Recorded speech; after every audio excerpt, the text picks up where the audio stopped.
কুষ্টিয়ায় চাঞ্চল্যকর ঘটনা।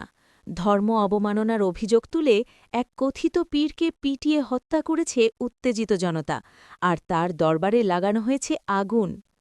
কুষ্টিয়ার একটি এলাকায় ভয়াবহ সহিংসতার ঘটনা ঘটেছে।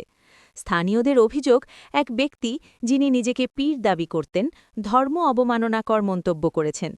এই অভিযোগ ছড়িয়ে পড়ার পর দ্রুত এলাকায় উত্তেজনা ছড়িয়ে পড়ে।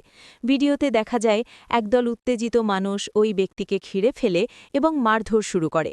পরিস্থিতি দ্রুত নিয়ন্ত্রণের বাইরে চলে যায়। এক পর্যায়ে গণপিটুনিতে ওই ব্যক্তির মৃত্যু ঘটে বলে জানা গেছে। এতেই শেষ নয়, উত্তেজিত জনতা তার দরবারেও হামলা চালায় এবং সেখানে আগুন ধরিয়ে দেয়।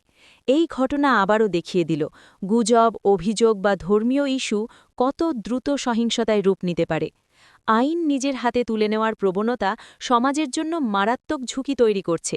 বিশেষজ্ঞরা বলছেন, এমন পরিস্থিতিতে আইন শৃঙ্খলা বাহিনীর দ্রুত পদক্ষেপ জরুরি। এই ঘটনার সঠিক তদন্ত ও বিচার নিশ্চিত করা এখন সময়ের দাবি।